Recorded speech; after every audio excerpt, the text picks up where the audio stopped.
Hey, everybody. Thanks for tuning in to the Stand Up Now, Are You Listening podcast, guys. Very excited. Special episode, something we've been working on behind the scenes. Wanted to bring you guys a deep interview with somebody that you probably don't recognize the name, but when you see his face, you will. And maybe you even recognize the name. It's a dear, dear friend of mine, Siaka Massaquoi. He's Yes. coming to us live all the way from California, guys, and we're going to dive in. We have an exciting show. Let's get it going. Siaka, thanks for tuning in to us, brother, all the way, taking your time. I know you got a lot on your schedule. Thanks for taking the time to jump on the show with us today. Yo, what's up, my friend? First of all, thank you guys for having me. I always love chatting with you off the air, but now it's cool that you guys have been doing the podcast, and I get a chance to be on here. I get to stand up now with you. Yeah, yeah. When we started this and we knew that we were going to go to interview phase, that was something we had planned from the very beginning. Me and Bo were discussing who would be the best first person, and your name came up. And we had this interview planned for almost a month ago now, and some things popped up that kind of Yeah. delayed it a little bit. But we knew that you were the right person to have on first because you were kind of like the connector between me and Bo and kind of how helped facilitate this whole show to get started. Well, we got to give you a shout out because you and I met at America Fest in Arizona last year, and we just hit it off right off the bat. You, myself, my wife, your wife. It was just a blast. Actually, it was before we were married. So Yeah, that I was gonna say you this last year for you has been an amazing, yeah. amazing year. Because you're right, we met just shy of a year ago at AmFest, and the moment I met you, you had the spirit. When you meet somebody and they just have that raw, real spirit, and you have it, brother. And I'm blessed to have Well, you on, and blessed to have met you. I mean, I remember telling the guys when. So, in the long story for people who are watching, we met each other there. We're like just hitting it off. This guy Gerard starts giving me. He's like, "Here's some shirts. Do you want some more hats?" He just starts throwing things around, and I'm like, "Well, I got some homies back in L.A. and we do sketch comedy." And so he tosses some shirts for Bo and Alistair, and then we shot that commercial for you, that little funny little piece that we just enjoyed being a part of. And then now to see it even maturate, one of my biggest thoughts on this movement that we're in is not that there's not enough people with the fire to want. It's we don't know each other.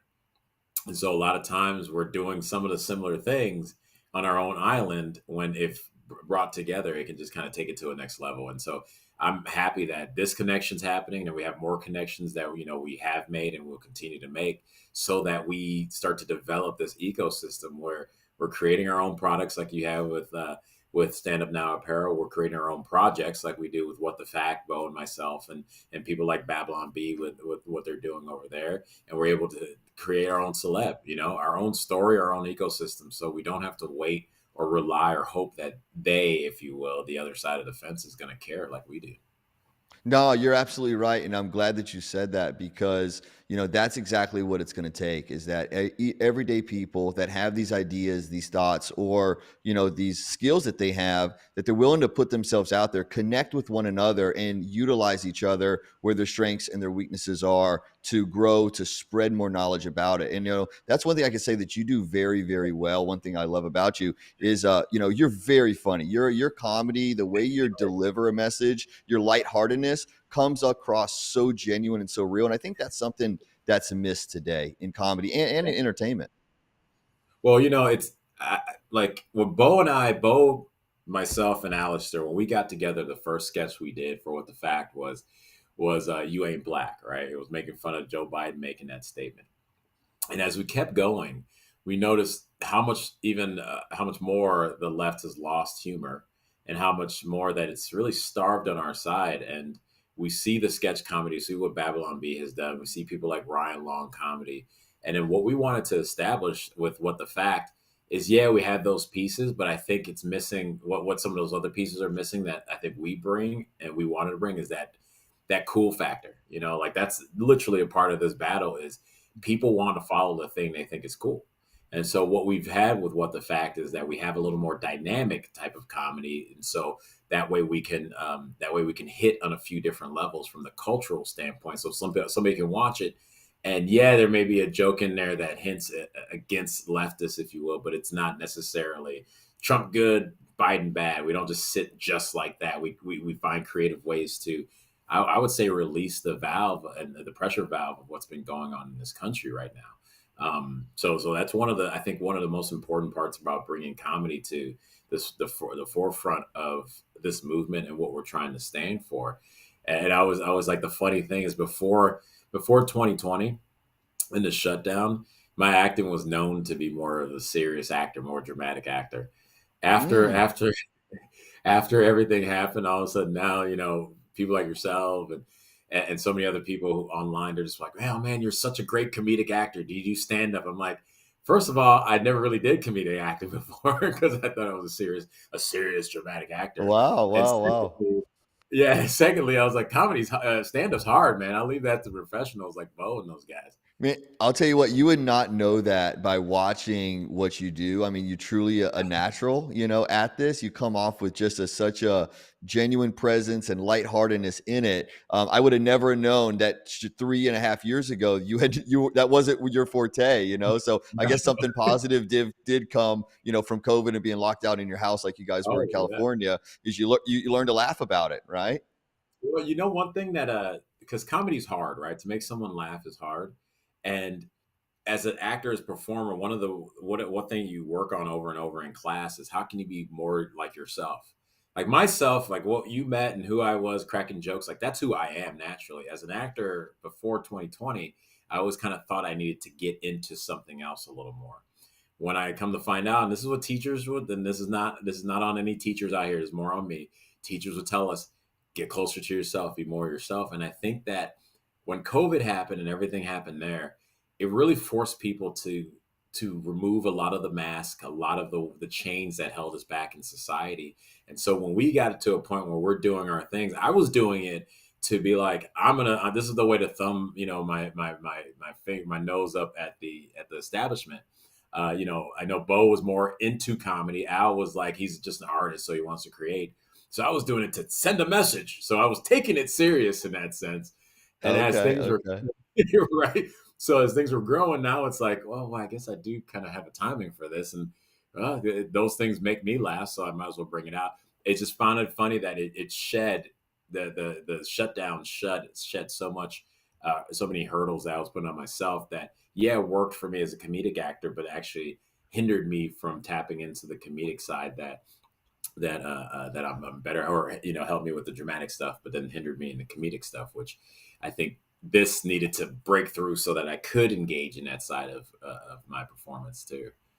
Yeah, no, I think that says a lot about you as a person that you were able to take that opportunity and really pivot, and also to say, this is my stance, but how can I deliver it in a slightly different way? So, because when I met you, I was like, I know this face. I've seen this guy somewhere, and I didn't know where it was. And you were like, hey, have you seen, this skit? And I was like, Yeah, that's it.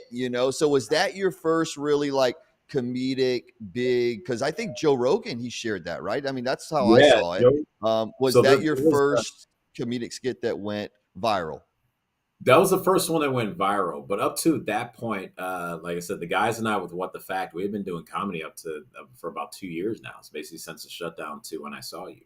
So I was building that up. So I had been doing some work with the B from time to time.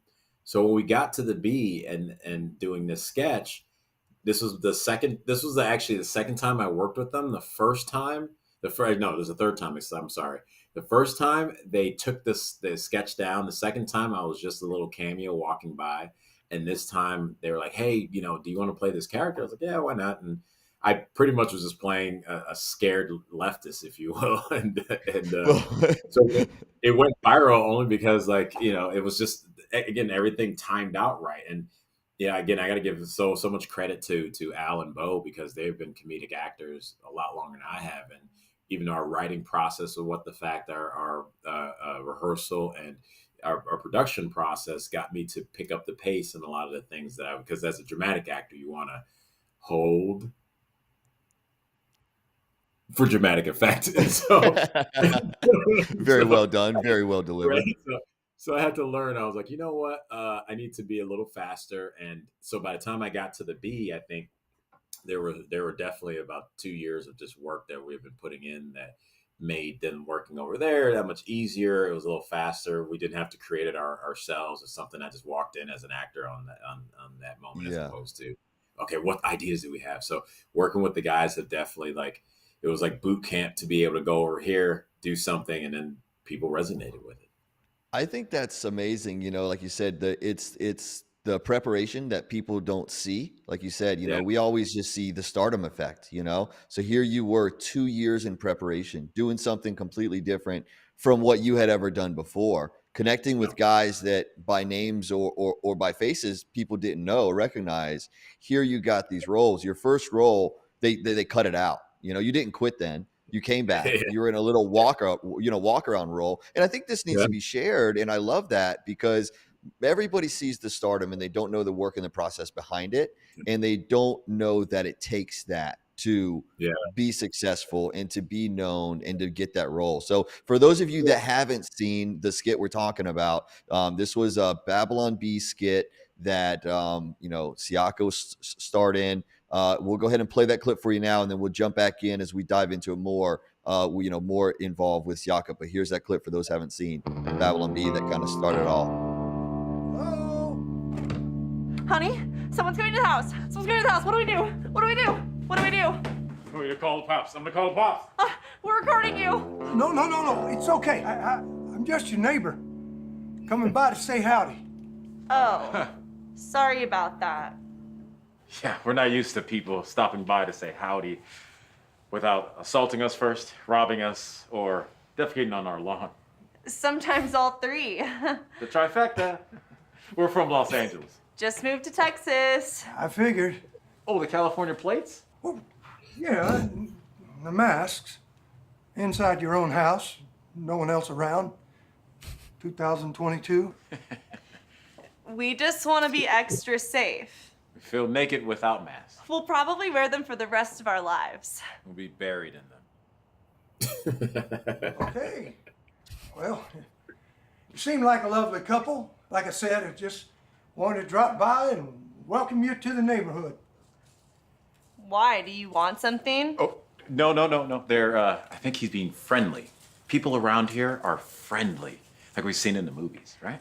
I thought that was just make-believe, like superheroes or families that go to church. No. That's a myth. This is real life. So, I live in that house over yonder. Name's Kevin. Hi, Kevin. I'm Tiffany, she, her. And I'm Steve, he, him. What are your pronouns? I don't believe in pronouns. I think they're reductive. In fact, just your asking about it is a microaggression. Oh my gosh, I am so sorry. I didn't mean to. No, it's okay. I'm just messing with you. I like all pronouns. My favorite is you. Yeah. I don't get it. Exactly. So, if you need anything, just holler. My wife and I'd be happy to help. Baby, he has a gun. Oh, I'm calling the cops. I'm recording you. No. It's okay. It's okay. That's my sidearm. Everybody here has a gun. Sorry. We don't really like guns. There's a lot of crime where we're from. I understand. There's not a lot of crime here Why? because everybody here has a gun. I don't get it. Doesn't add up. There's truth in that. But what if I don't want to get used to it? Yeah. Guns, people walking up to your driveway without masks and without pronouns? I don't think I can live like this. Well, if it makes you feel more at home, we just recently replaced a lot of our electrical grid with unreliable wind power. Baby. It helps. But honestly, I just don't think I can do this. Where's the police sirens? Where's the helicopters you overhead? did Where's an the amazing needles job on the on street? that. That was hilarious in many different ways because there were so many different things going on there. Yeah. Yeah, for sure. It was. I And love that. yeah, I love that. And what I love about working with the Bee and what we do with What the Fact as well is, like, so there are things written, and so much of, to me, what made me laugh when I watched that and some of the gems are the stuff that's not written, because we are so it's so encouraged to create, to shine, to be funny, to bring in more, that being on set with those guys, there you could add in so much stuff. You could be the character even more than a lot of times you could be on like Hollywood sets unless you were a name by this point. So that was like just so much of it, just laughing at every one of his jokes, like we're best friends, to trying to get her like, hey, wind power's great, right? Those little moments, like all those little things we just added in there because we have a great rapport. We built a great rapport with each other. No, that's great, and it comes off so genuine. It comes off so genuine. So this went viral. You played this. How long after you aired it, recorded it and aired it, did it really go viral? And then you kind of fell into a few other skits along together, right? Yeah, it was probably it came out, and I want to say within that 24 hours. Oh, it Joe was that Rogan fast. Wow, Yeah, wow. Joe Rogan had gotten a hold of it, and then they just started going. And up to this point, outside of maybe animated stuff, the B hadn't done, skits that were going to be continuous. Right? It was just one offs. And Hmm. this one happened. They saw the response. Seth Dillon, the owner of the B, was like, "All right, we got to do some more. Like, do another one." Um, and it's funny, right? Because we did another one. We ended up doing 6 episodes, around 6 minutes each. I just heard a final number from the guys. I was talking to them recently. They pointed out that those episodes now have over 50 million views Wow. since they're for a year. Or, yeah, it's about to be a year. And when we met each other at America Fest, at this point, I had ran for office. I've been part of the Beverly Hills rallies, done speeches, and all this different stuff. Even rated by the FBI. Right? We can talk about that when we get into it. Yeah, we're But gonna stay tuned, guys. We got a whole lot more to this. Where this is gonna go. but at America Fest, people kept coming up to me, not recognizing me from anything else except for California's move to Texas as Steve Mm. he him. And on top of that, which made it even more amazing, the average about 95% of the people that came up to me, they were aged between 15 and 24. Again, Mm. not because of all the other stuff, not because I was just saying what I believe is the right thing to do and fighting the fight. It was because I made them laugh. And Yeah. those people kept coming up. They wanted to take pictures because I was Steve he him in this sketch that made them laugh and connect with something like more than just being right or being wrong. And I thought that was that was something that was very noticeable and told me that's the gap. That's the way we get into the culture. That's the way we truly fight in the culture is we have to create this avenue where people can release that stress. They can laugh and laugh at the silliness that does exist for us right now.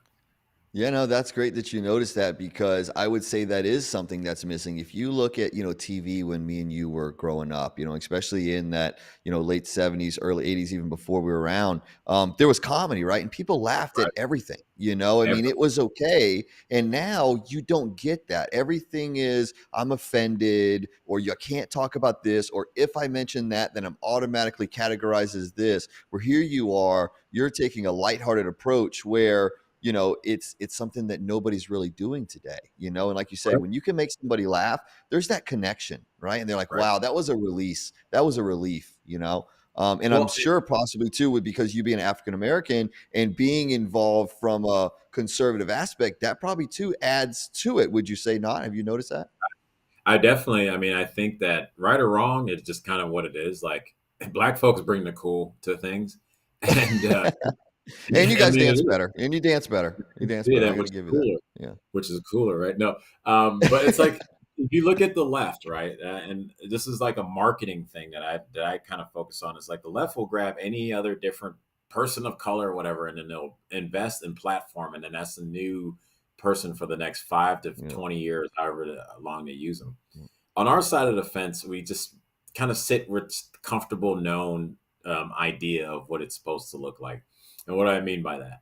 I mean, like, if you look at the late night talk shows, for example, what's the number one late night talk show on TV? You know this. Jimmy Kimmel, I don't watch it, but I would say Jimmy Kimmel. No, number one actually is Greg Gutfeld. He's our side of the Oh, fence. really? Yeah, he has I Across heard all avenues? all avenues. He's the number one. Oh, wow, I did not know that. Yeah. So you have that, right? So we Didn't put he it up here. just didn't he just air something about you recently? Yeah, he did. He showed support, which was Yeah, amazing. yeah, The that's number awesome. one Wow, morning wow, on the number one show. Look at that. Wow, I did not know right? that was number one. So, but do you know what then I'll tell you what 2 through 8 is. It's all on the other side of the fence, Oh, wow. right? So if we have one with the capability of getting more eyes than the top other four combined, you're telling me there is a market there that people want to enjoy this type of humor. And I love Gutfeld for what he's able to do, He but it's does not like that. Yeah, he's one of the few people that does that. That's why I didn't realize that stat. I didn't know that was the case. Thanks for sharing that with me and for everyone else that's watching, because he does have a humor to it, and he brings it kind of from a different perspective and angle than I would say anybody else is doing today. well, That's interesting. well, what he does is his different angle is from a conservative perspective. Oh, for sure. My contention is you get two more versions of that has some type of at least investment in it. I know everyone won't get Fox News money, but to have investment in that, you open up the opportunity to truly displace those in ABC and NBC with their political propaganda that's on 5 nights a week. He's the only one countering that, and it's only one. So a lot of Yeah. times when we think we should, in the battle for this culture, 1 to 5 is no way to try to fight. Period. No, So for sure. Those are odds you don't want. Those are odds you don't want. exactly. So we have to start looking at this. Even when like Tucker was #1 on Fox, and it was like, well, we got Tucker. I'm like, yeah, but they have 18. So before anyone can filter through to get to Tucker, they got to filter through the 18 other talking heads that are all against it. Is that an Yeah. easier or harder way to fight? So we need to start putting these investments into the entertainment side of this culture battle, because we've seen here in LA Prop 1 pass where abortion can go up till 9 months, and that's because culturally they've been yelling that's healthcare this whole time. Where the other side, with a Christian holding a sign possibly that says God loves you, or with aborted babies, but yet culturally they're watching in television, film, and their songs are telling them it's okay, it's your right. We don't have that Yeah, same for balance. sure. For sure. It's starting. We have It's rights from starting. It's definitely growing. It's definitely growing in the last year, 2 years. Definitely in the last year, you can see a lot more cause for it. Daddy Yankee just came out. I saw that he's declared his whole life to win people over for Jesus, and he's taken on his huge platform for media and music and using it for that. So I think there's definitely a movement. You've been involved with it for a couple years now, and this all comes at a cost. yes, it is. Yes, it does. You are, I'm sure you're limited from some jobs that you're able to get from where before maybe they'll look at you, so they kind of put you in a box. Well, You'd recently go ahead. yeah, I actually, my agent, basically in 2020, my agent and manager both dropped me. My agent didn't even bother to reach out. I just got a form ding on like this website called Actors Access. It just told me, oh, you're not represented anymore. So why in 2020? Before we go further in that, what started in the shift? Because you said you were already doing a different type of acting, and then you went to the comedic after 2020. So were you always conservative and kept it to yourself? Was there something that changed? Why did these agents start dropping you in 2020? Well, so I got louder in 2020. Now, was Okay. I always was I always conservative? No. I grew up right outside of Chicago, Evanston, Illinois.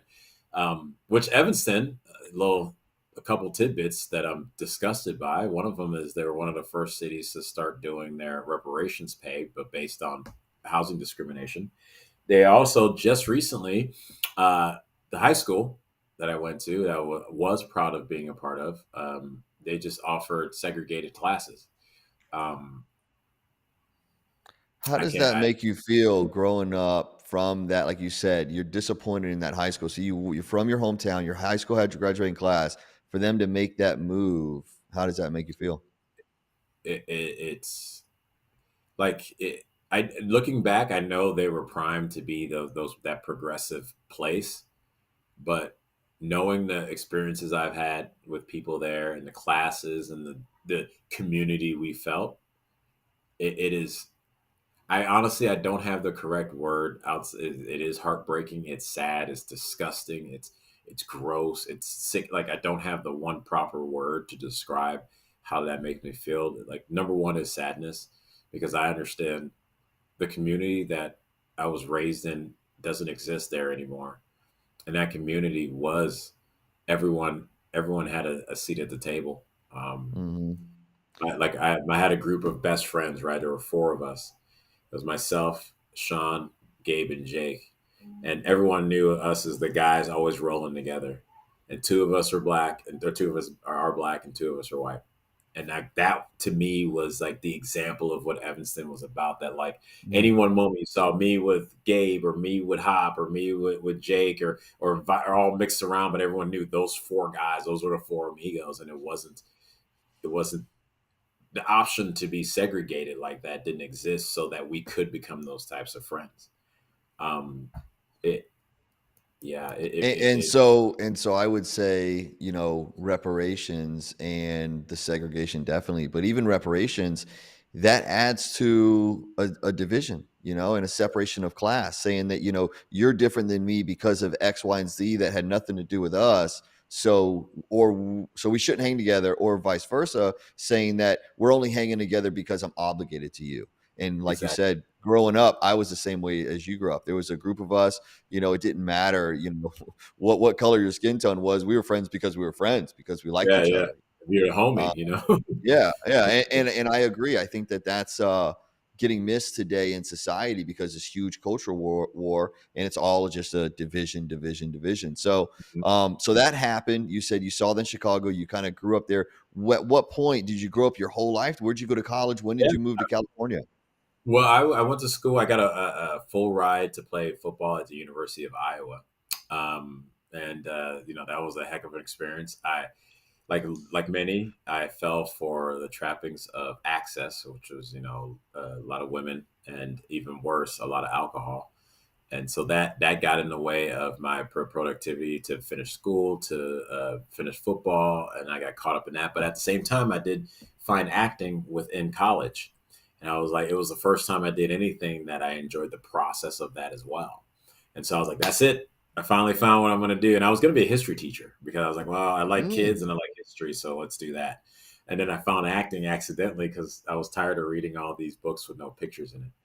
And so, and so I was like, but when I found it, I love the process. I didn't like the process of working out for football or wrestling or track, or I didn't like the process of like reading a Mm. book assignment for to hand in a paper.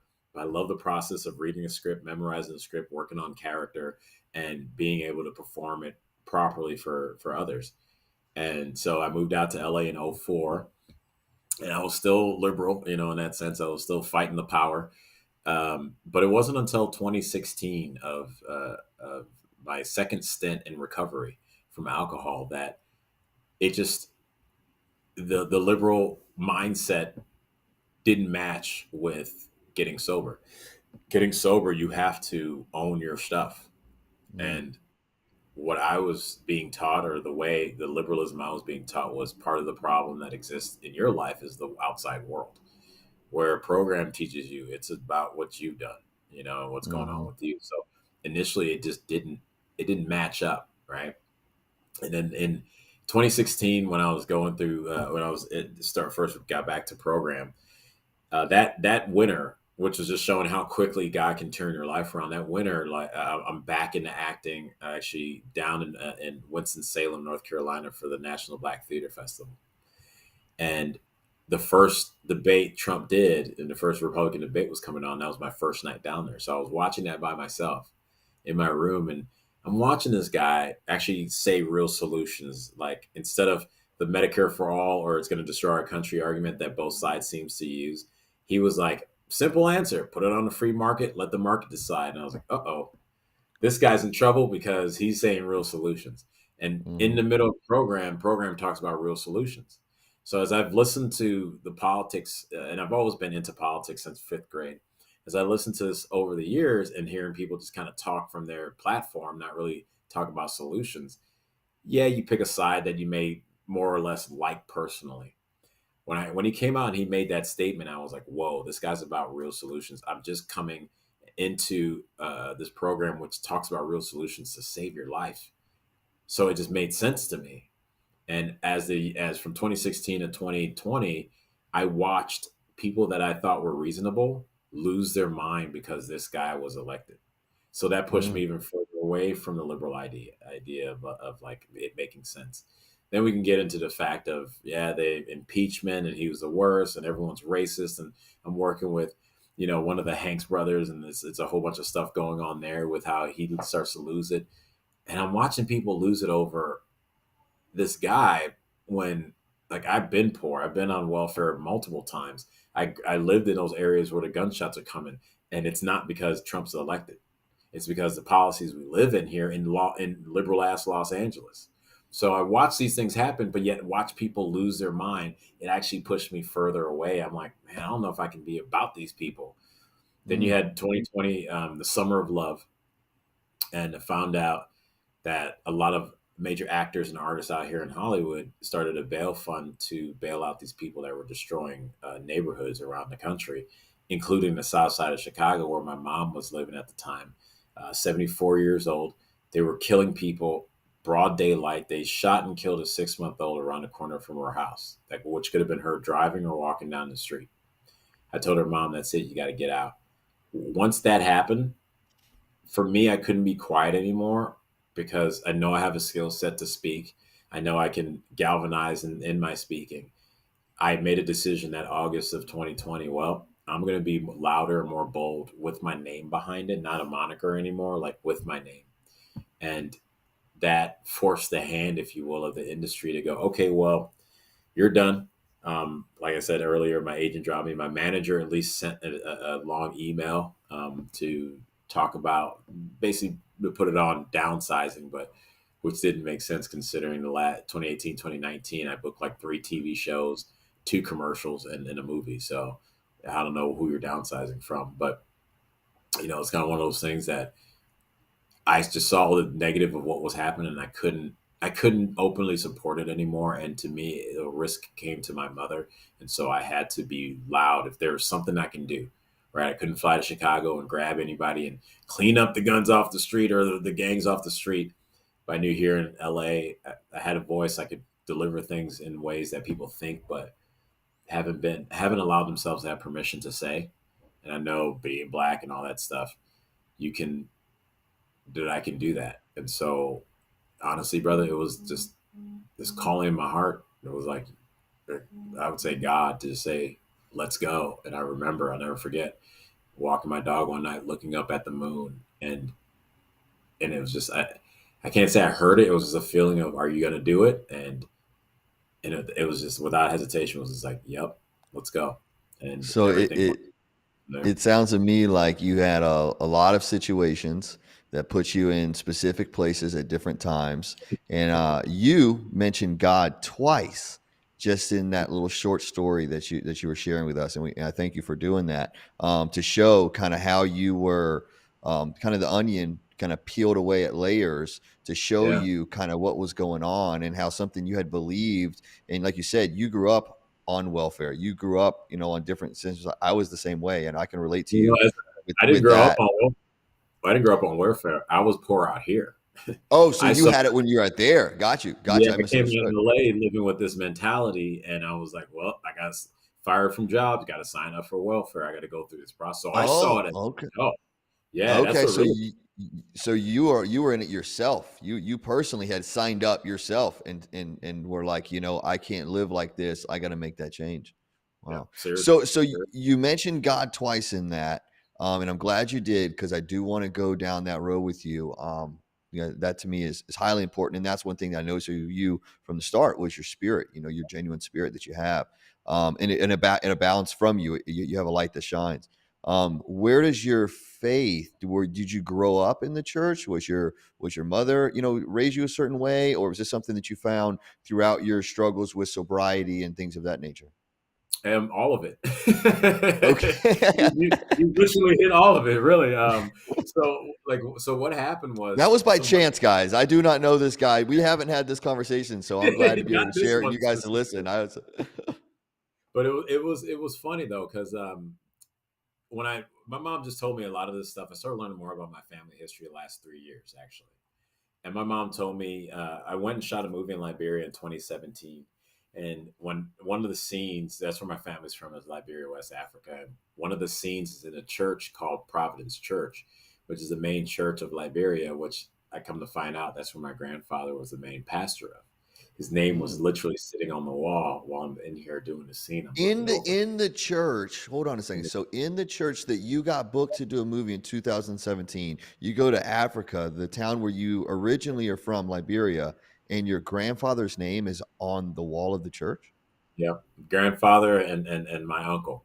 And it's Wow. funny because as I'm driving in from the airport, I'm talking to my mom. I'm like, "Oh, we just landed." She goes, "Yeah." She goes, "I was reading the script, and the funny thing is, that church is the church your grandfather used to." I'm like, "What?" I'm like, "Mom, come on." Like my mom And doesn't they really talk to say me. and they say the world is big, right? I mean, Yeah, it really yeah. truly is a small world when you stop and think about it. Wow, look at that. That's a God moment. That's Oh, God showing you brother. 100%. He places you exactly where you need to be. And it's, I mean, it was, and that scene in the church was like my big scene in the movie too. So that was Mm, like my big dramatic scene was in that space. But so my grandfather was a Baptist minister at Providence Church. My mom grew up like that until, unfortunately, my grandfather passed when she was 12 through a car accident, and there's some other stuff behind that. mm, And so she kind of went a little more towards the secular education route. But when we moved out here, we were in Chicago and in New York. We were going to Baptist church till I was about 12. And I started getting involved in Saturday sports or Sunday sports and all that. So we went up till about I was 12. And then the weekend kid activities were allowed to supersede that. So mhm, I did have that, but then we moved away. Then everything, you're in the schools and the secular world's calling to you. So they started moving that way. It wasn't until I got sober in 26 in 2013 was my first attempt.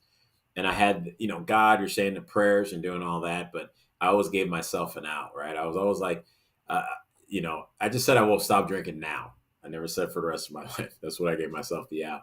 But when I came back in the rooms in 2016, it was like, all right, that's it. I'm done, and I truly gave myself up. And one of my sponsors in the second time around, he said to me, when things were going crazy or whatever, he was talking just in passing, we're having a conversation. He said, third step is we came to believe that is a being greater than ourselves can restore us to sanity, that God can restore us to sanity. And my sponsor always said to me, he goes, when you're going through crazy times, you got to ask yourself, did you really believe it when you said yes to number three? I was like, oh, wait a minute. It just had to mm, hit me in a different way. Because the sanity isn't necessarily just that you're drinking. The sanity is how you deal with relationships, how you deal with being at work with your boss, how you deal with driving in the car and road rage. That's the insanity that can take over. mhm. So if Yep. you say God can restore you to sanity, all right, did you mean it? Did you mean it in all cases, not just one? So that kind of planted a seed of God is it's more than just my higher power. Like it's God. Like there's something solid in there. Yeah. I've always been I believe there was a creator in a sense. I didn't know if I trust the creator of the Bible, and I definitely wasn't about Jesus in that way. Like I was like Jesus, cool guy, said some cool stuff, but God, he's just a guy, right? He's just a man, which is And that as I've got. and that was 2017. 2017. Yeah, that was Okay. 2016. 2016. 2016. Okay. So as we're going through time, and then I'm getting more and more time in sobriety, and then my life's getting better, and it just my career's I hit the 1% of all actors, which my job and the way I made money was only through acting, which was like it was just I'm in a sense I made it. That That was my dream to be to that's work. a tough thing to do. I mean, that's a tough thing to do. I mean, I don't live in Hollywood, but I've always just heard that that was a very tough thing to do. So I can Oh, imagine by you being there, you had a certain feeling, about, oh. where you were and all that. And so, and being in that position, having these things start to mature and work, it just showed me God, how much more God was real, because between my terrible relationships, crashing cars, DUIs, losing jobs, all I did was give up, let go and give up and let go and let God, if you will. And I saw everything start to change. Mhm. And then in 2020, when the shutdowns happened, I kind of saw that, but it was more 2021 when, the mandates and what people can and can't do and where they can and can't go based on their health information.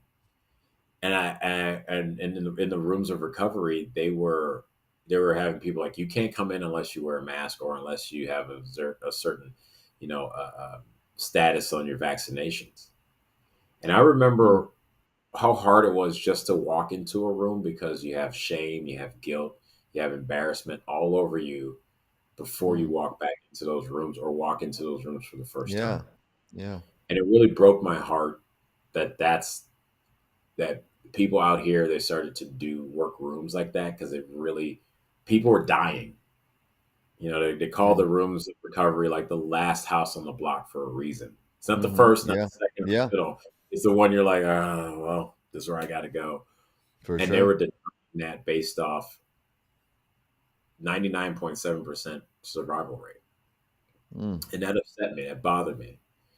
And as that time happened, I'm going to the Beverly Hills rallies, Trump rallies in 2020, starting in June.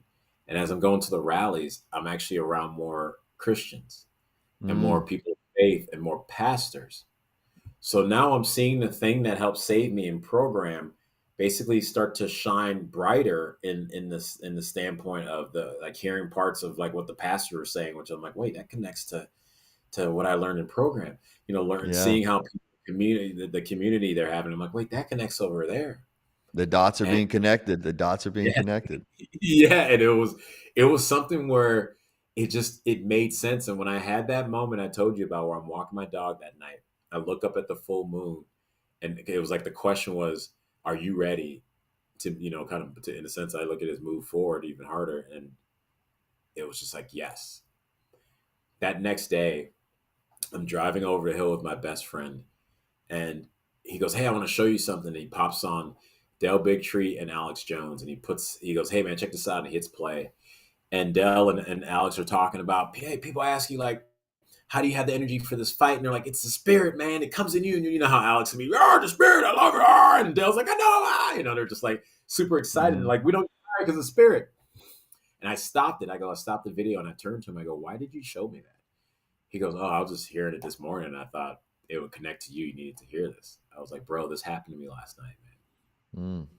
And that day It's we get to beautiful. Beverly Hills, and that's when one of my first videos went viral of me facing off against a BLM person and telling them, "Why do you guys care about when one person dies over here, but you're silent when we're seeing all these kids die in Chicago?" And I happened like maybe a week earlier just get that information and I saved it on my phone. I didn't know what I was going to do with it, but I just wanted it. Hmm. And in this moment, the guy came and I pulled it out. I'm just like, what about this person? What about that? And all this, and I walked right in the center of it is like this boldness and courage that the Lord says to move with. Hmm. That night, Holy Spirit came to me and I said, yes. My best friend affirmed it the next day in that video. And then we got there and it was no hesitation and things just went viral from there from a public standpoint. But it was like, I'm in the face, the belly of the beast telling these guys, why do you guys like to destroy?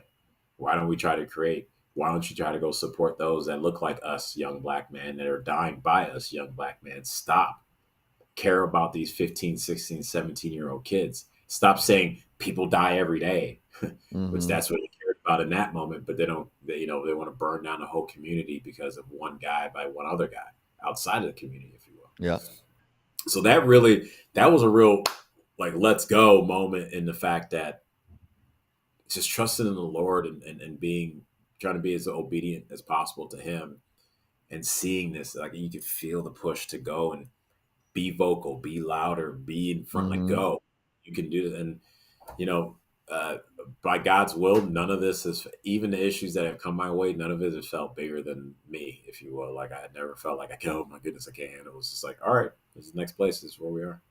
Yeah. Yeah. So in all of that, because that was 2020, Mhm. when did you or have you found to know who Jesus is and fully accept him? Because I think you have, but I don't Yeah. Oh, know. yeah.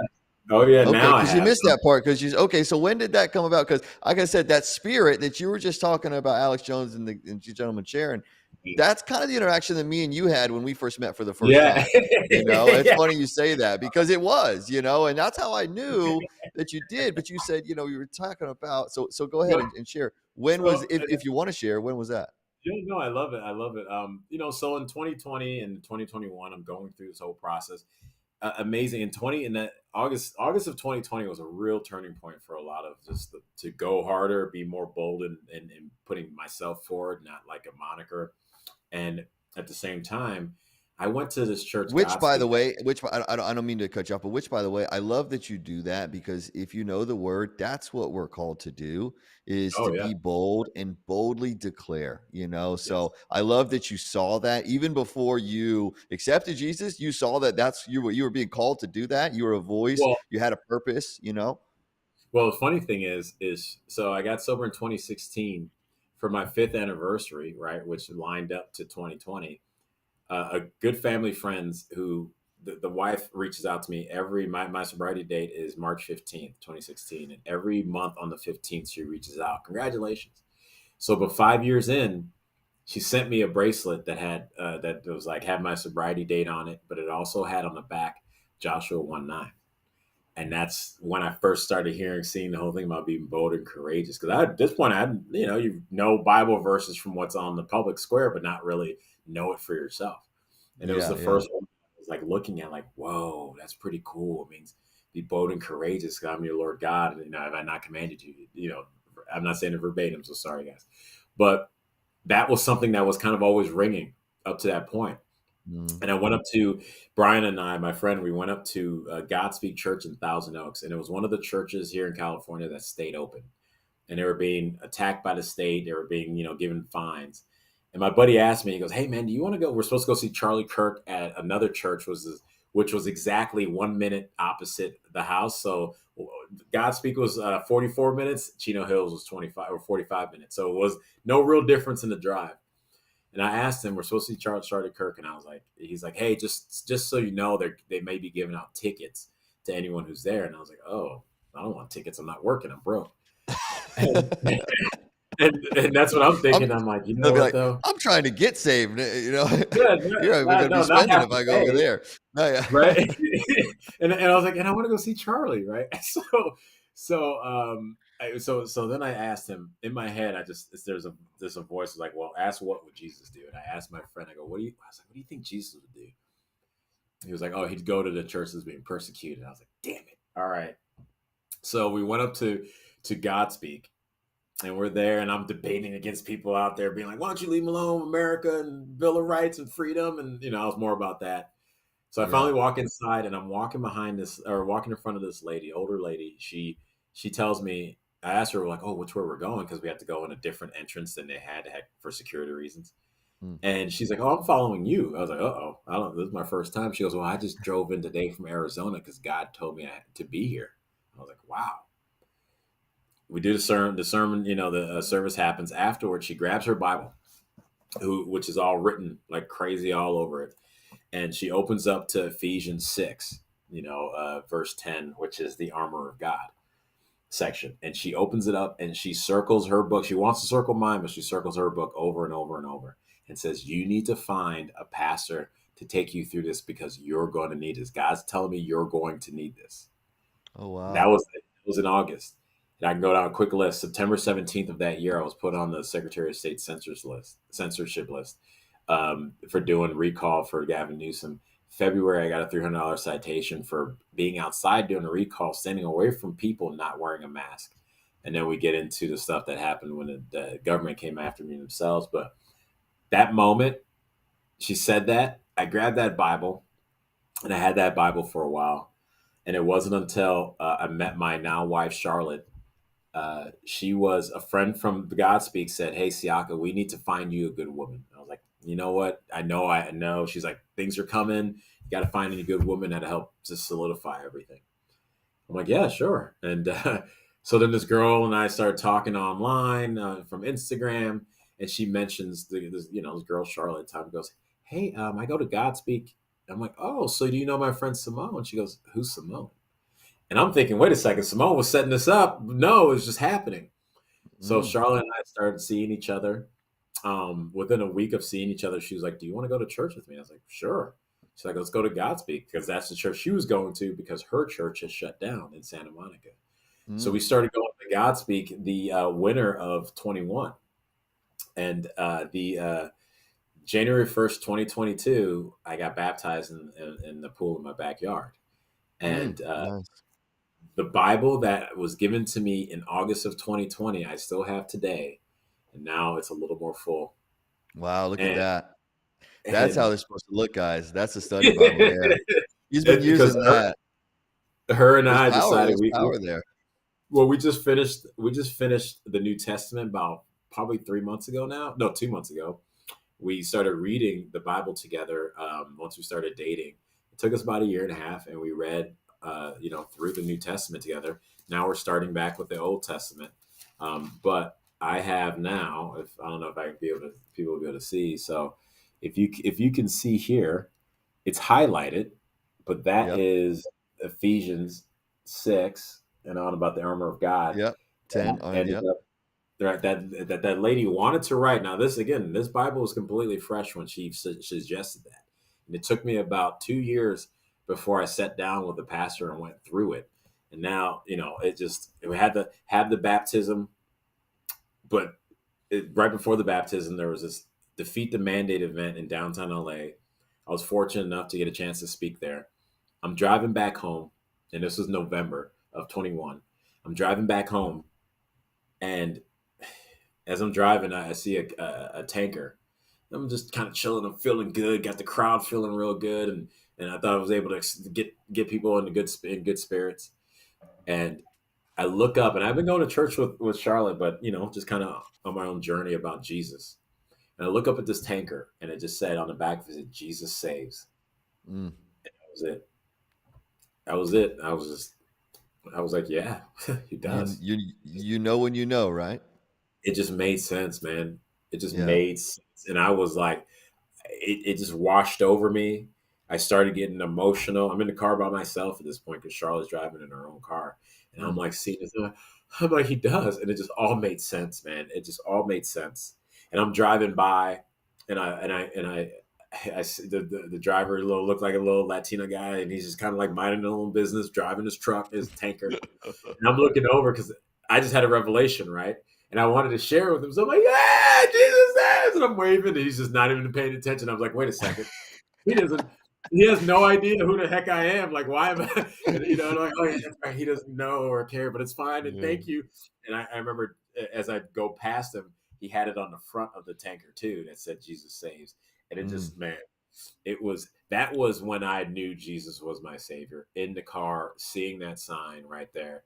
It wasn't until January 1st that I got baptized, but it was in that time in November. It was like there was all the scientific, all the intellectual arguments that I used to engage in, that I used to Mhm. say why this is fake. All of that stuff didn't matter. All of he's a man stuff, all of that just went away. Yeah. It's just that moment will always be in my heart because it just made sense, man. It just made sense. It just made sense. That's the best way I can say it. Just it Yeah. was like, oh. No, thanks. That's how it works, guys. That's the Yeah, spirit, we all have those different paths, and different things that come up. And when yeah. if you know. And I know many people are watching this, they know, and there's some people that they don't. And it will be revealed to you when you seek it out. You followed the signs, you had multiple things that guided you. Yeah, And oh yeah. I think you might not have noticed them at the time, but looking back, you can see the dots were connected multiple It was times. I mean, you could draw a clear picture by where it was leading you, and how now here crazy. you are. No, that's the part that blows my mind. Even to we'll get into it. Even to the incident that happened just recently.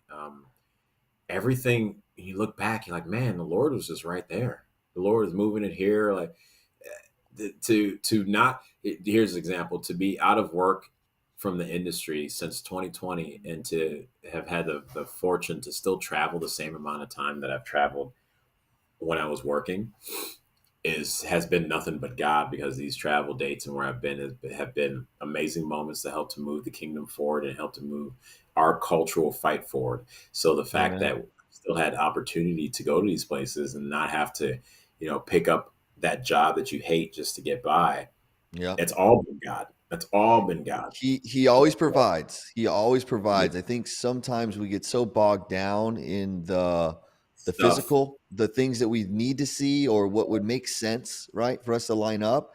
And when we trust and fully commit, it just happens, right? It just Yeah. happens. And you look back and be like, wow, like how are they able to do all that? Look at all these blessings that come this way. And there's only one way. It's God. God's in control. When you give him that wheel, he will take care of you. And that doesn't mean you're not going to be faced with some trials.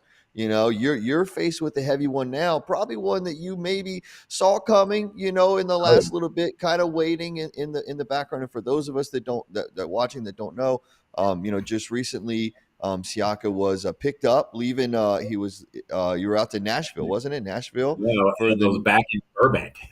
yeah. Oh, okay. But were you coming from Nashville, right? From the Lady Yeah, Ballers, the Lady new Daily, Ballers. the new Make Daily sure you Wire have to show, watch. Lady Ballers. He was out there. He Yeah. had a role in that, and he's coming back, and he gets picked up by the feds. And I'll let you tell the story. You're probably better than me. I wasn't there. But you're faced with some you're faced with a trial. But when I spoke to you on the phone, I saw it kind of go out in social media, and I said, I'm not going to reach out. I already know you're probably getting bombarded and you're dealing with whatever you got to deal with. But I knew that you got this, right? That God's got this, because God has you, so you're good. I knew that from the start. And when I reached out with you, that was the exact response that you responded with. So I'll let you go ahead from there, but I wanted to give you full credit for leaning in the right place and leaning on the Father for where you're going right now. Well, Brother Gerard, like the Lord, again, this experience, these last 3 years have shown me even more that the Lord is real. And after everything went down, I'm like, yeah, no one can tell me he's not. In 2021, I was there on the infamous day of January 6th. And, I went to. You're an insurrectionist? Is that what you're telling me? You're an insurrectionist? Only for those on the left side of the media sense. So sorry, I was trying my skit at some light comedy there. I was trying light comedy. All right, well, you got to work on it. I was trying. I had to work a little more. We could take her. You could talk to Bo. He knows how it works. It's about delivery timing. But yeah. So it was no, but I went there on the 6th. I was there for the speech, went back to my hotel room, and then went over to the Capitol after the fact. Got there from, all our records. We got there about an hour after all the craziness even happened. Spent 71 seconds stepping foot under the archway of one of the doorways and left. Didn't think anything of it. But on June 10th of 2021, I was raided by the FBI and 15 agents, guns drawn. I wasn't arrested at the time. It was just a search warrant. They cuffed me up. They cuffed my best friend. They grabbed my godsons, 3 and 6 at the time. They took my computer, my cell phone, my flash drives, even my program journal, my AA journal, and my MAGA hats, because they were trying to establish this whole thing about MAGA being a terrorist. So up to that point, so for 2 years, nothing, no arrests, no charges. But every time I flew, every time I traveled, I would be searched. I would have to go to front desk for about a 45-minute check to see who I was. Go to TSA, and I go through a full screening where I go through both machines, as well as get pat down and all my stuff searched. And then after that, at TSA security, at the gate, they do the same thing again. So it gets searched twice in probably less than an hour, if that even that long. So that has been going on for 2 years. And then just recently I was coming back. It was November 30th. I was flying back from Nashville from the Lady Ballers premiere. Check it out on Daily Wire Plus, #1 streaming movie in the country. So I was flying back with my wife, Charlotte, who is right now, we hit 26 weeks pregnant. Congratulations. And, thank you, brother. And when we landed, and the way Burbank Airport works is a small airport, it's not like LAX. We get off, and you get off on the tarmac, and you have to walk into the building. And so as we're getting off, I get down to the tarmac, and the FBI came in front of me, stopped me from connecting with Charlotte, and told me they were there to arrest me related to January 6th. Gave all my stuff to her, pulled me to another side, and took me to jail that night. That next day, I went to court to be heard on bond, and by God's grace, I was released on bond so I can get back to Charlotte. But in that process, and this is what when we talked, I always like to tell people too, I saw God's hand all over that experience from my wife, who was not alone at all until I came, or she wasn't even alone the entire time I was away until we got out. We were back together. We had a friend of ours who was in the movie with her, so she could be there. We had actually had friends who the day before we talked to that in the last minute was they were going to come pick us up. A good husband and wife, Jennifer and Tatum Shank, who were part of Hollywood for Freedom as well. They came. They were going to come pick us up anyway, so they ended up, there with Charlotte. Came back to the house, stayed the night here with Charlotte. Had multiple other friends that jumped in and looked after her until came to court. Now me in jail from that evening, they took me away. Yeah, I was ranting and raving about how unfair this was. And I know that they didn't have to do it that way. They could have called me. I would have shown up. Even the guy asked me, would you have really shown up? I go, I'm vice chair of the LA County. I have an organization starting. I got a wife that's 25 weeks pregnant. I've lived in the same house for 8 years. Where the hell am I going to go? I'm not trying to go anywhere. So we get into the jail and I start talking God because things calm down a little bit for me. So I'm talking God and Jesus. And I asked them I go, hey, have you guys? And the female was like, no, not really. And then the guy's like, oh, well, I'm a Catholic. I go, well, I was like, have you read the Bible or are you like a normal Catholic? He goes, hey, man, come on. I'm like, well, have you read the Bible? He goes, not yet. I've been wanting to get around to it. I go, oh, you see? Like, come on, man. Like, I'm not talking crap and trying to, it's like, this is what experience has shown me, right? So it was light, but it was beginning of me just talking about the Lord. Even that night when I spent in the cell, did a little workout, and then I got on my knees and did the Lord's Prayer about 15 plus times until the jailer who was looking over the night, she comes in and she says, hey, do you want something to read? I'm like, yeah, if you have the Bible, that'd be great. She said, we probably don't, but I'll look. Comes back with a Bible. So that first night in jail, I'm literally sitting there holding the Bible, fell asleep holding the Bible in my hands after reading. The next morning, we go over to the U.S. Marshals because that's where you have to get processed for federal cases.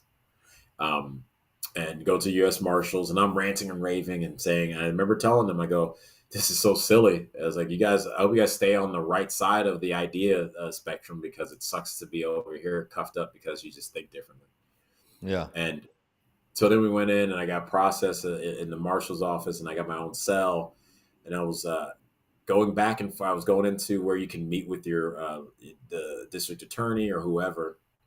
And you got some love from that one.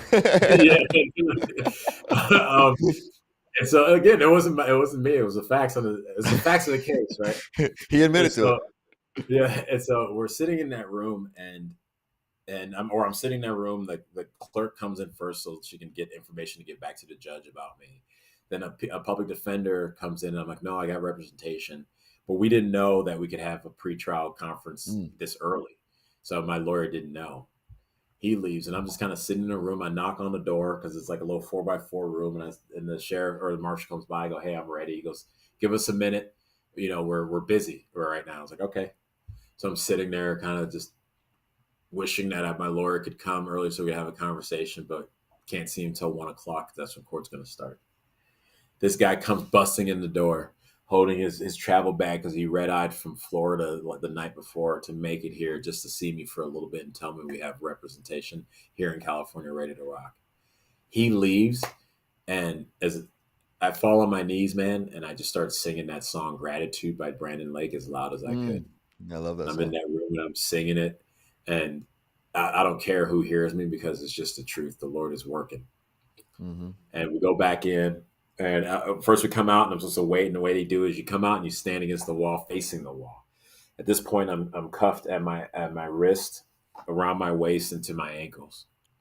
But I'm the only one allowed to wear my clothes. Everyone else is wearing jumpsuits. There's this guy standing next to me, and I'm just like with my face against the wall, thinking this guy's like 6'2", white cat, tatted up from the neck down.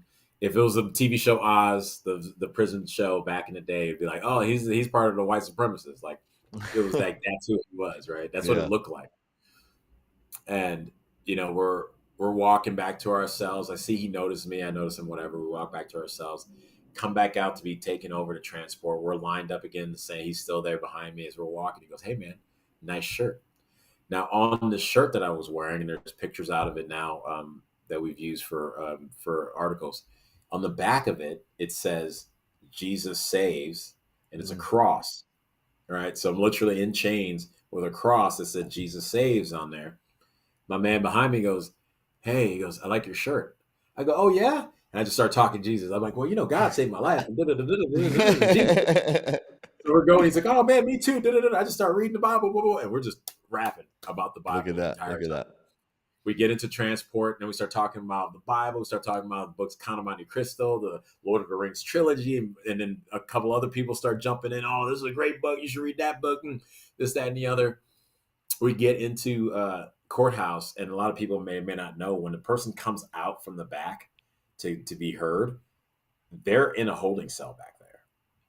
So there are 2 holding cells, one for women, one for guys. And so we're in the holding cell for guys. There's 5 of us.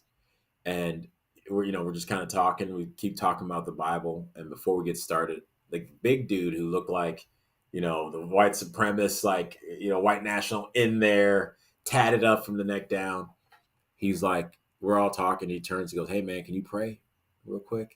I'm like, oh, for everybody? He's like, yeah. I was like, of course, let's go. So we ended up praying in there together. It was, it's funny where God puts you, right? And the entire time, I never once felt like I was afraid to be there, even in the tight space with these guys. I never once was like, oh my goodness, something can happen. We prayed that and I think I said something to the extent of, whether we are released today or not, we know that we rely on Jesus for our salvation and our safety. As long as we keep doing that, everything will be okay. And after we got done with the prayer, people started going out and being heard in front of the magistrate and coming back. And every single guy that went out and came back and was like, man, she's unreasonable. She's a B. She's terrible. She's a blah, blah, blah. Like, you ain't get out today. So it was my turn.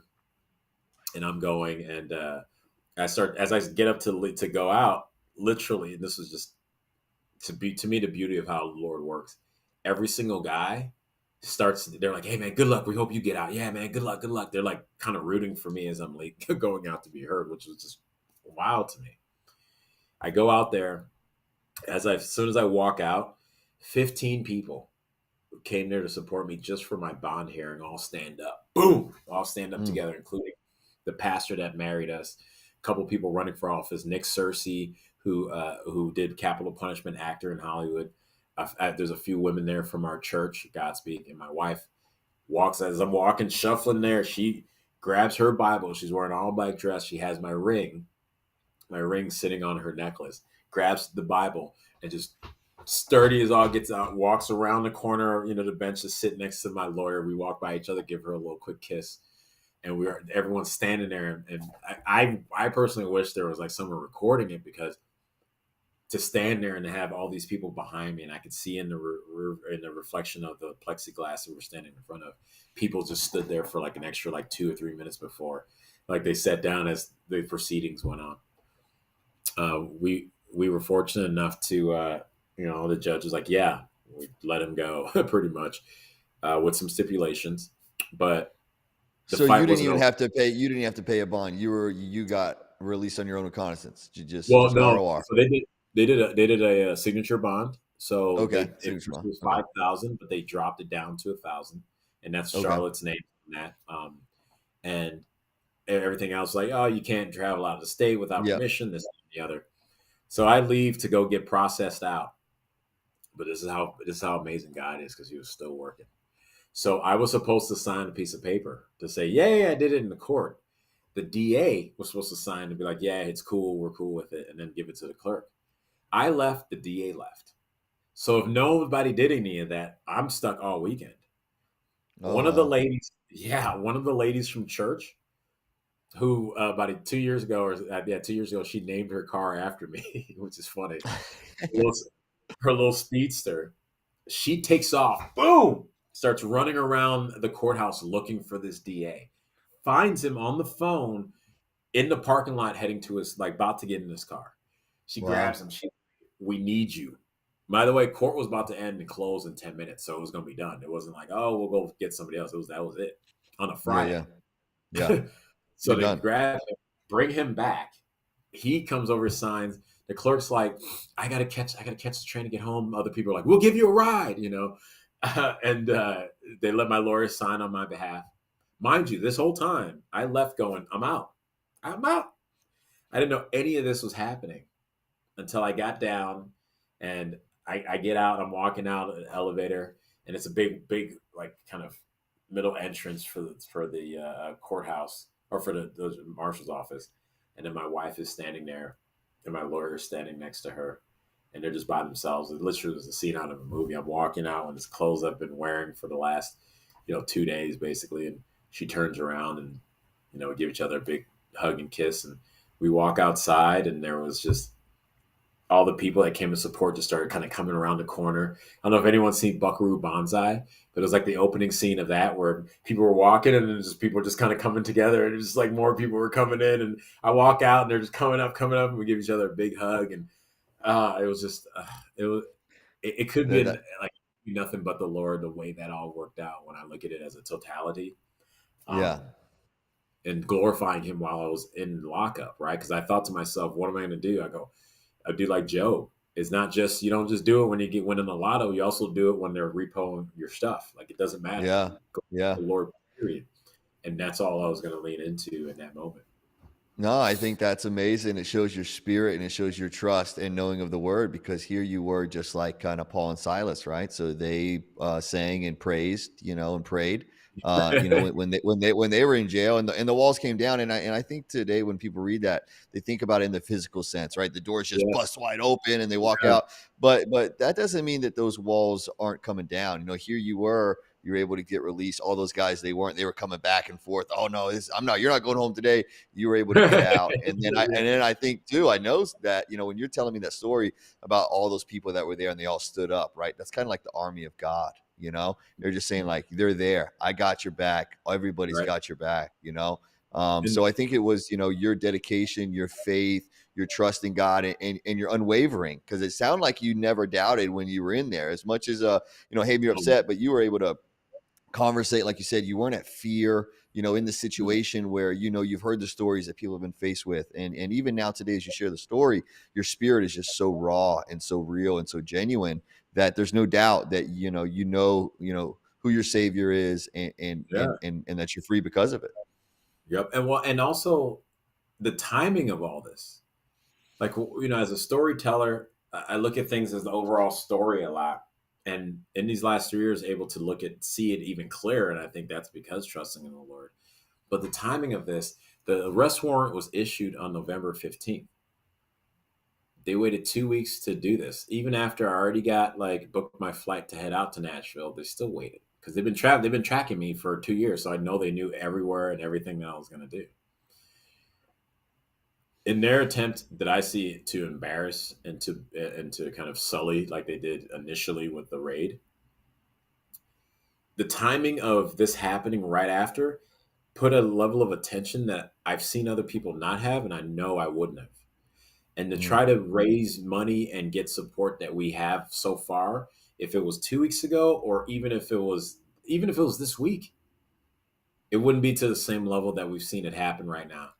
And that's Yeah. only by God's grace.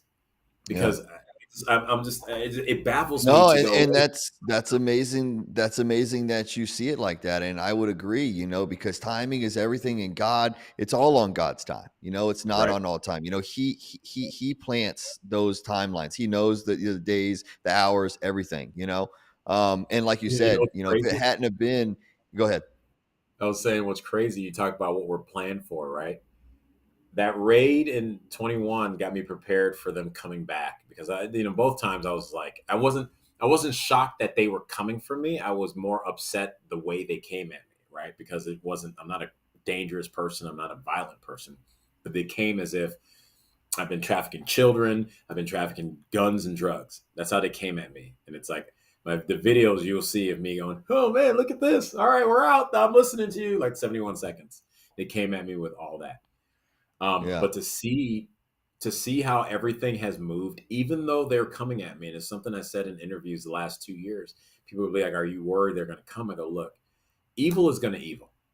Yep. I can't move based on what they may or may not do, because that's going to have me trapped in my own head. And you don't want to be there. You want to be out living in this world. You don't want to Spirit be of of the fear. world. Exactly.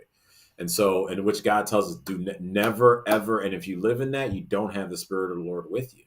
Correct. So there's not much I could do about it until it happened. Right.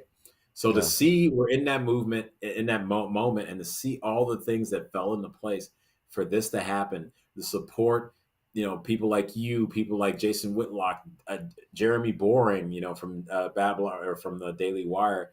I had, and this is, for entertainers, that night, Dallas Sonia, the main producer of Daily Wire, calls my wife up to say, we got you. Like, That's awesome. and Bo can attest to this, but people in the industry, they don't have each other's backs like this.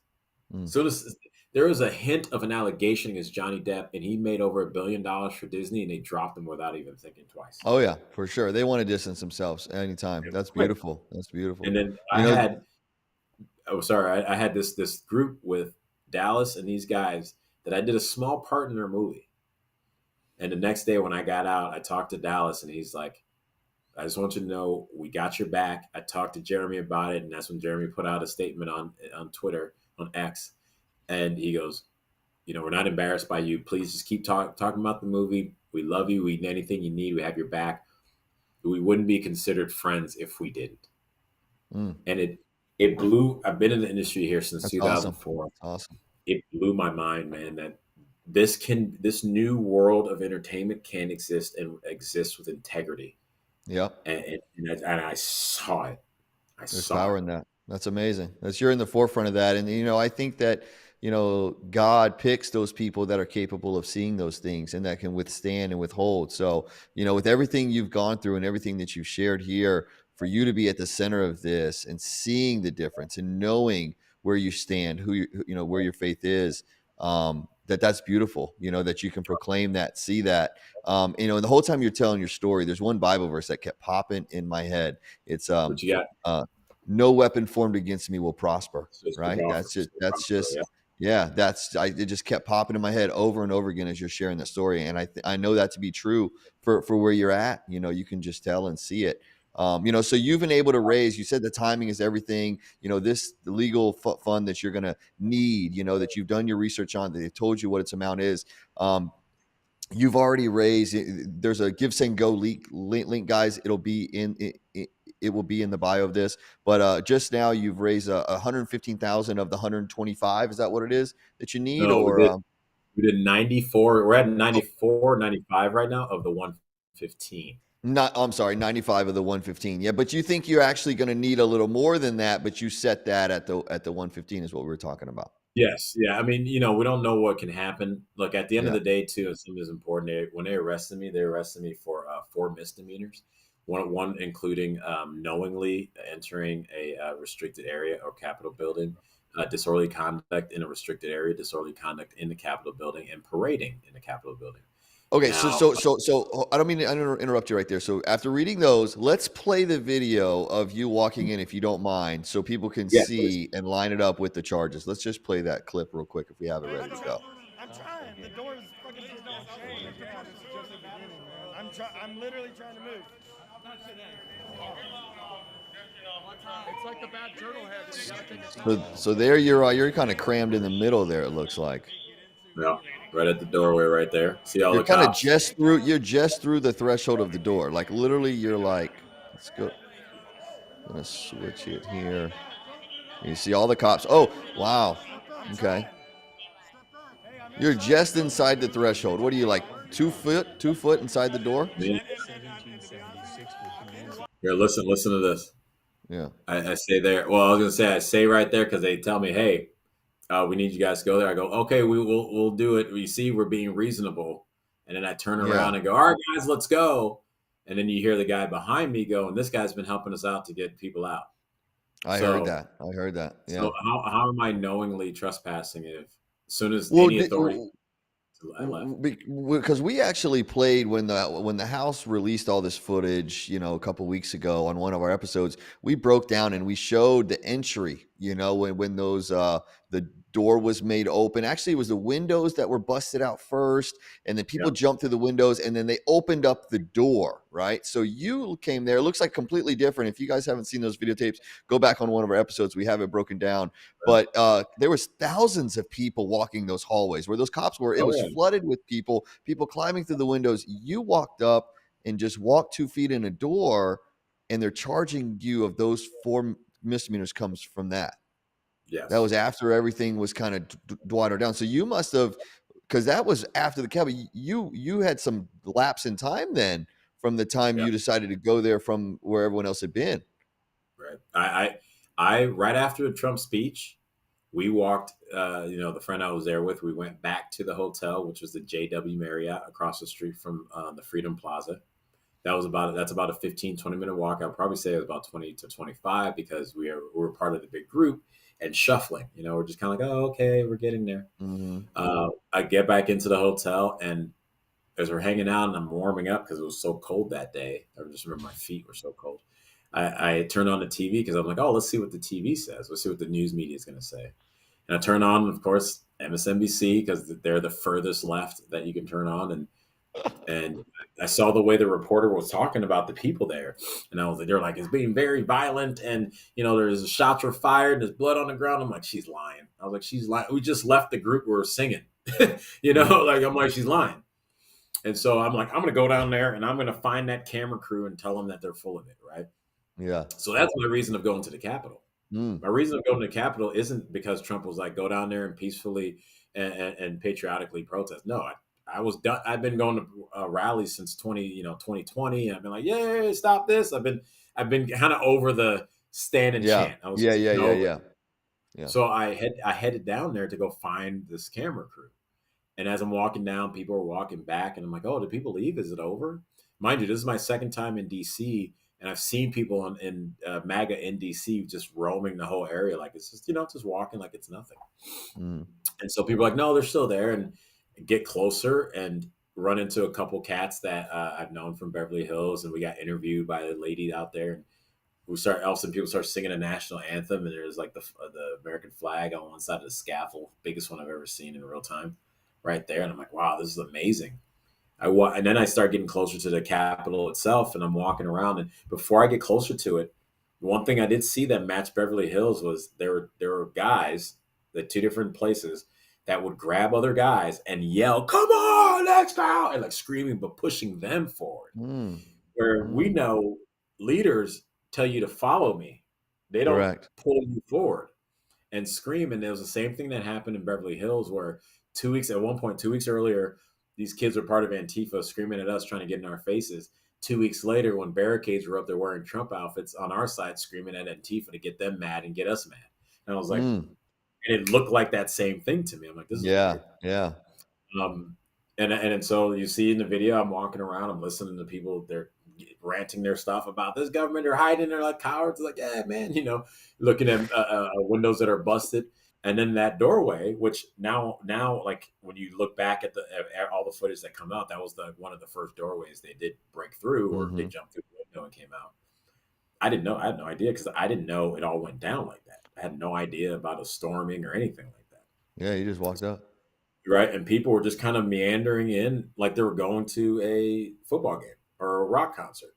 And so I'm walking up, and you hear in the video I have, people are like, oh, yeah, this is where they're letting people in. That's what is on my video. So I'm like, okay, not thinking anything of it. Then that's the shuffle in, what you saw in there, standing there. And as you can tell, how do I know this is when you know it's like it's not knowingly trespassing, because if I knowingly trespassed, I would have kept going through. I wouldn't have stopped and reached my hand out to get as much as I could from the distance that I was allowed to be. Yeah. You can just by me reaching out like, oh, okay. And then they go, hey, get out. I go, all right, let's go. And then tell other people to leave. And then I walked around a little bit, checking it out, kind of seeing what was going on. Saw another guy try to push other men forward again. And the guys just didn't move. And then I was left. And that was it.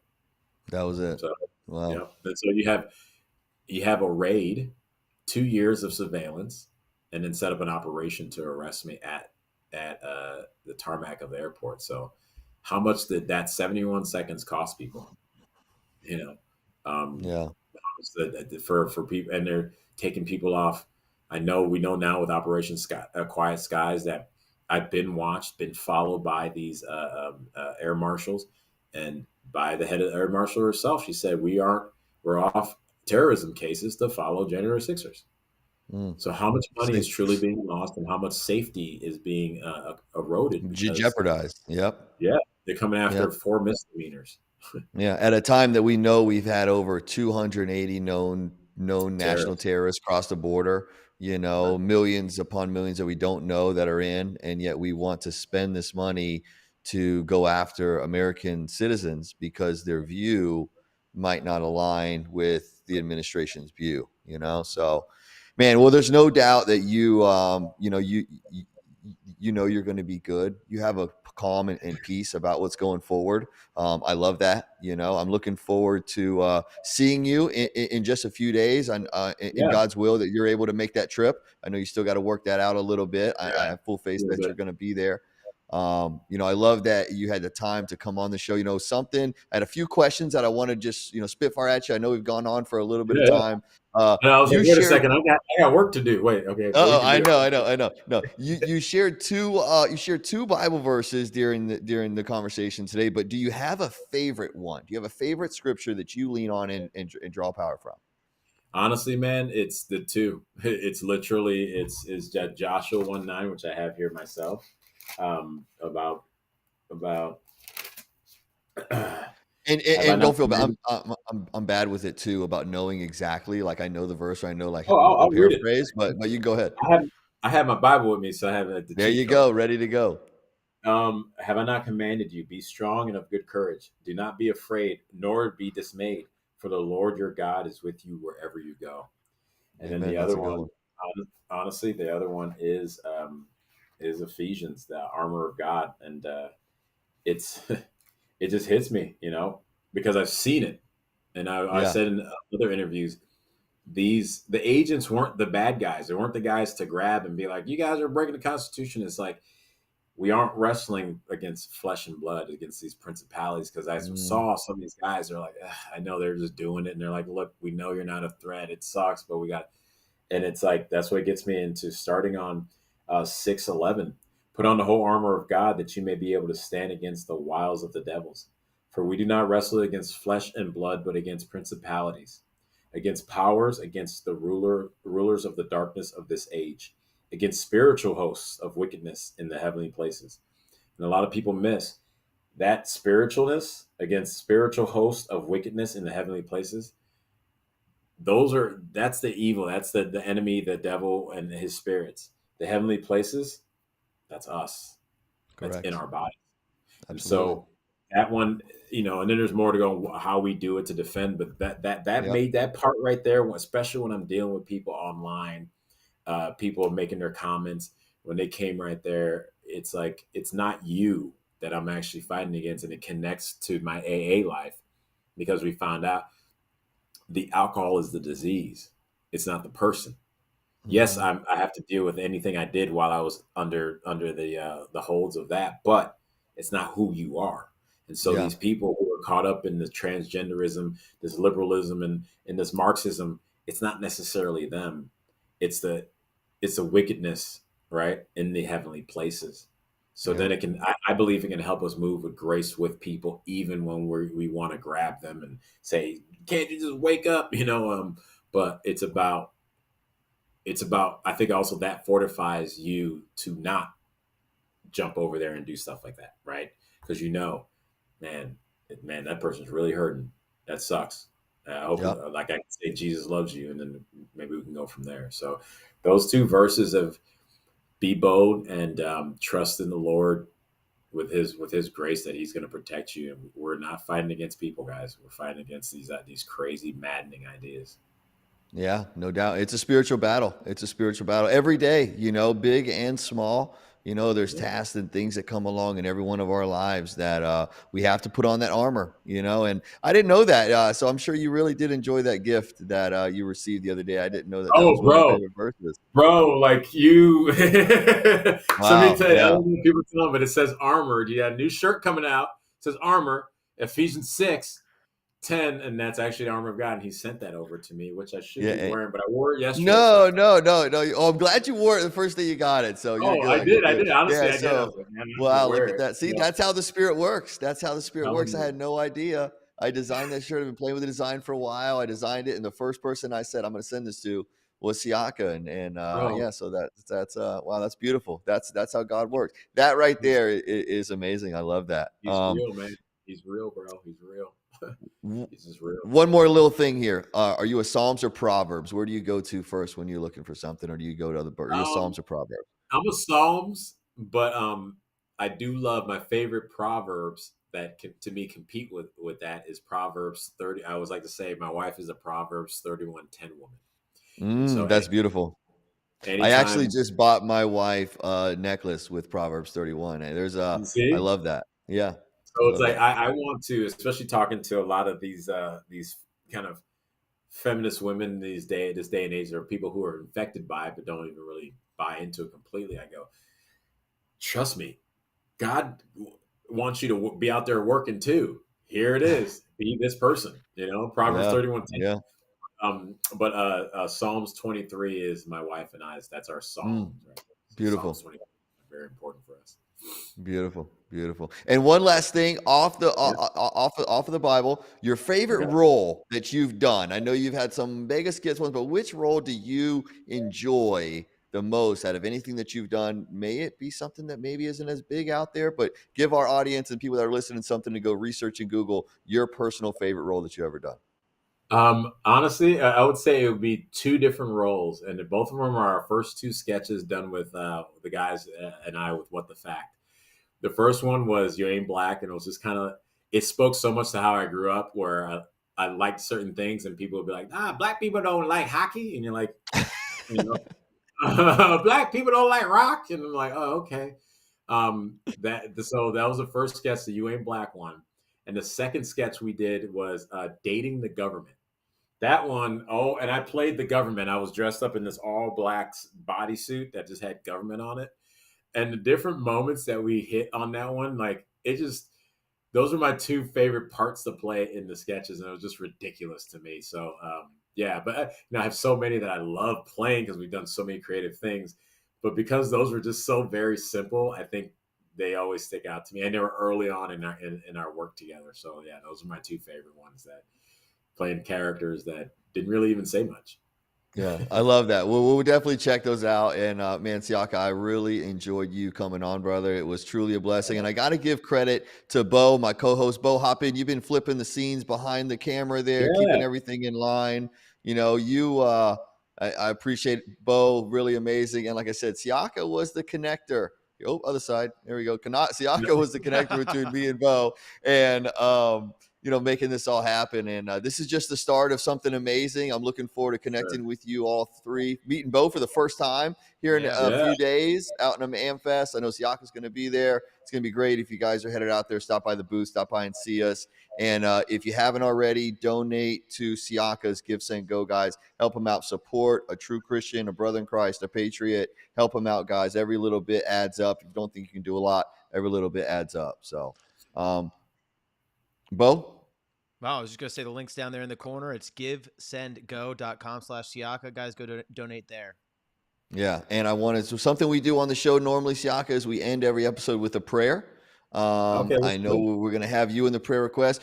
I always ask Bo if he wants to Siaka? say the prayer. I was going to say, do we have Siaka lead the prayer? I was actually going to say that. So Yeah. Bo hasn't. He stepped up. He's getting there. He's a few more episodes. He'll be there. Do you want to? Bo's been sending me stuff. Hey, man, thinking about you, praying for you, man. And trust me, after like 2.5 years, the fact that he's saying that now, I'm like, every time he texts me something like that, I'm like, yeah. Gerard that's had how me it read works. Ecclesiastes. A classy ass. You're like, Yeah. You know what you're talking about. So. Yeah. So, let's do it. You want to do it? Yeah, I'll do it. Let's All right, do it. go ahead, brother. Let's do it. Honored. Lord, we thank you so much for this opportunity. We thank you for the creativity that you put inside all of us humans to be able to sit here together and put on a nice show to share with other believers, non-believers, just to spread your glory and spread your word, Lord Jesus. We want to thank Gerard. We want to thank Bo for putting this together. We're just so fortunate that they connected. They're like-minded and they can create from this level. I want to thank them for allowing me to be here to tell my story and share with their audience and their friends and family as well. Lord, we know that all of this is working through you, for you. And we thank you for the opportunity you've given us to be here, front row and center, to be in the fight that will help change this culture back to you, Lord Jesus. We ask for wisdom, discernment, and grace, and most importantly, forgiveness in all things we do. In Jesus' name, amen. Amen. Well done, brother. Great. It was a blessing having you on, brother, for sure. We'll it's see you great in to a be few here. days, okay? All right, sounds good, guys. Much love. Hey, see Later, y'all at brother. America Fest. Talk to you later. Yeah. See ya. Peace.